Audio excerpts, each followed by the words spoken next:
जो लोग एक दुर्भाग्यपूर्ण घटना में मारे गए, रजौरी के क्षेत्र में, इनके आप्तजनों से मिलना और इनकी दुख में सहभागी होना ये उद्देश्य था। परंतु आज मौसम के कारण वहाँ मैं पहुँच नहीं पाया। सभी के सभी सातों परिवारों के सभी सदस्यों के साथ मेरी टेलीफोन पर बातचीत हुई है और क्योंकि मौसम के कारण मैं जा नहीं सकता था तो टेलीफोन के माध्यम से उनके दुख के अंदर सहभागी होने का मैंने प्रयास किया है। उनकी जो बातें हैं उसको ध्यान से सुनी है। एलजी श्री मनोज सिन्हा जी भी मेरे साथी थे जब मैं बात कर रहा था। उनका हौसला पूरे देश के लिए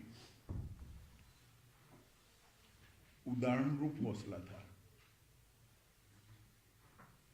सभी लोगों का कहना था एक क्षेत्र हमारा है, हम इसको नहीं छोड़ेंगे। कुछ परिवार पाक ऑक्यूपाई कश्मीर से भी आए थे, फिर भी डटकर लड़ने का मूड इतने बड़े हादसे के बाद भी प्रदर्शित होना बहुत बड़ी बात है। उसके बाद आज यहाँ पर सिक्योरिटी एजेंसीज के सभी पहलुओं पर और सभी प्रकार की जितनी भी एजेंसियां जम्मू कश्मीर के सुरक्षा के लिए जिनकी भूमिका है, वो सभी एजेंसियों के साथ विशेषकर जम्मू क्षेत्र के सुरक्षा के इंतजाम को लेकर एक डिटेल बैठक हुई है। आने वाले दिनों में एक बहुत सुरक्षित ग्रिड बनाने के लिए भी यहां पर चर्चा हुई है।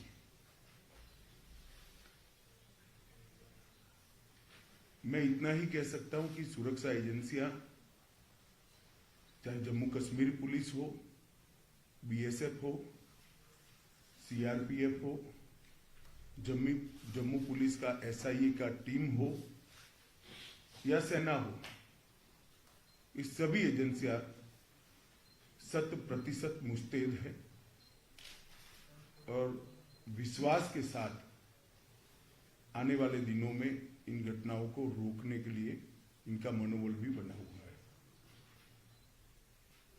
ये दोनों घटनाएं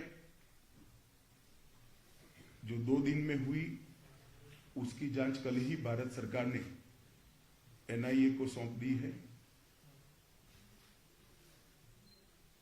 एनआईए और जम्मू पुलिस दोनों मिलकर इस घटना की जांच करेंगे। जांच में एनआईए के साथ जम्मू पुलिस का पूरा इन्वॉल्वमेंट होगा और विगत 1.5 साल में जितनी भी घटनाएं हुई हैं, इस सारी घटनाओं को एक साथ रखते हुए ये टीम आतंकवादी गतिविधियों की जांच उसी दायरे में करेगी। इसके साथ साथ ओजीडब्ल्यूएस के लिए भी आतंकवादी ग्रुपों के सपोर्ट सिस्टम के लिए और उनके सूचना तंत्र के लिए भी सभी पहलुओं पर आज चर्चा हुई है। और एक कह सकते हैं कि संपूर्ण 360 डिग्री सुरक्षा का चक्र बनाने का आज सभी एजेंसियों ने भरोसा भी दिलाया है और इस पर चर्चा भी हुई है। हमारी जितनी भी सूचना की एजेंसियां हैं, इन्होंने भी अपनी गतिविधि को और टाइटन करने का फैसला भी बनाया है, रणनीति भी करी है। मुझे विश्वास है कि आने वाले दिनों में जिन लोगों ने भी ये घटना करी है उनको जम्मू कश्मीर पुलिस बहुत कम समय के अंदर नसीहत करेगी और उनको कानून के दायरे में लाकर कोर्ट के सामने खड़ा करेगी। इसके साथ साथ जम्मू क्षेत्र की पूरी सुरक्षा को चौक चौबंद करने के लिए जो एक्शन प्लान बना है ये टाइम बाउंड है और 3 महीने के अंदर हर क्षेत्र के अंदर सुरक्षा ग्रिड को मजबूत करने का आज फैसला हुआ है। मैं जम्मू के नागरिकों को इतना भरोसा दिला सकता हूं कि इनकी आतंकवादी ग्रुपों की मंशा जो भी हो, परंतु हमारी एजेंसियां मुस्तैद होकर जम्मू की सुरक्षा करेगी। धन्यवाद।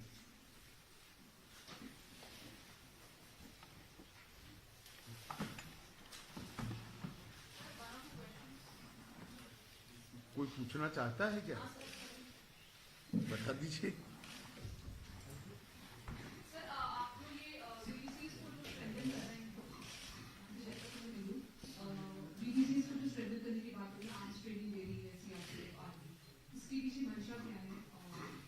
नहीं, इसको एक घटना के साथ मत जुड़िए। ये फैसला अगस्त अंत में लिया गया है। भारत सरकार ने अगस्त अंत में ही ये फैसला दिया था कि विलेज डिफेंस कमेटी को मजबूत किया जाएगा। सर, ड्रोन से हथियार गिराए जा रहे हैं, लगातार एक मेजर चैलेंज बना हुआ है। घाटी में भी हाइब्रिड टेररिज्म जो है वो एक नया पनप के आ रहा है, जहां पर टेररिस्ट का कोई उनका रिकॉर्ड नहीं है, लेकिन उन्हें हथियार देकर आतंकी घटनाओं को अंजाम दिया जा रहा है। माइनॉरिटीज पे टारगेट किया जा रहा है, उनको मारा जा रहा है। तो सर, इसके सिलसिले में क्या क्या डिसीजन लिए गए हैं, कुछ बता पाएंगे सर? स्पेशली ड्रोन का जो थ्रेट है उसे टैकल करना। सरदार जी, ये डिसीजन अगर मैं बता पाऊंगा तो उनके लिए क्या बचेगा भैया? क्या सवाल पूछ रहे हो?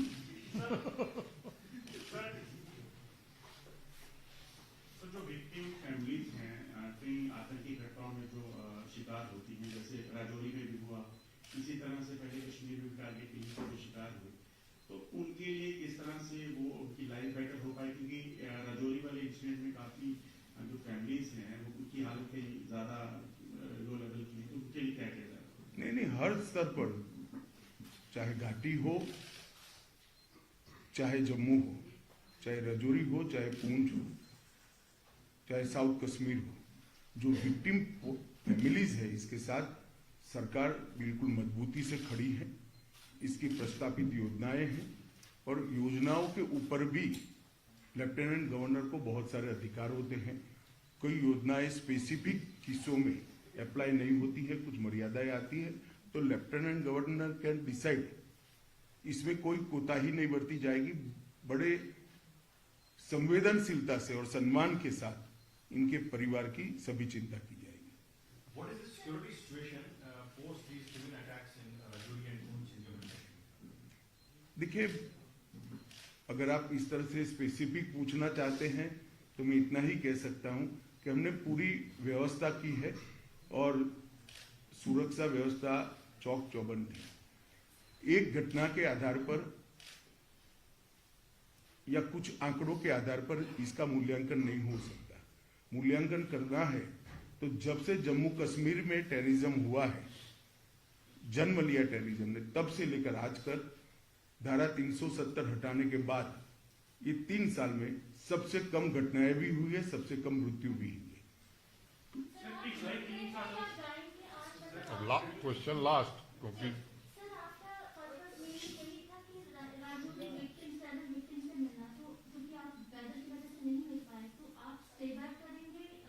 ना, आज स्टे बैक नहीं करूंगा क्योंकि कल भी मौसम के हालात 3 दिन तक ठीक नहीं बताए जा रहे हैं, मगर मैं जरूर आऊंगा और उनको मिलूंगा। Thank you. बता दीजिए आप अंतिम। सर, जिस तरह से पिछले 3 सालों में हमारे सुरक्षा बल जो है आतंकवाद को मुंहतोड़ जवाब दे रहे हैं, तो क्या ऐसा माना जाए कि आने वाले चंद सालों में आतंकवाद जो है वो जम्मू कश्मीर में इसका आखिरी पड़ाव है? हमारा प्रयास तो यही है और आंकड़े अगर आप देखेंगे तो इसी दिशा में जा रहे हैं। हमारे सुरक्षा बलों ने आतंकवाद को मुंह तोड़ जवाब दिया है और सभी दृष्टि से आतंकवादियों के हताहत होने की संख्या, नागरिकों को मरने की संख्या, तो आतंकवादियों को हताहत होने की संख्या बढ़ी है, नागरिकों के मरने की संख्या कम हुई है। और जो माइनॉरिटी किलिंग की बात करते उसमें भी सबसे कम आंकड़ा यही 3 साल में है। धन्यवाद। Thank you.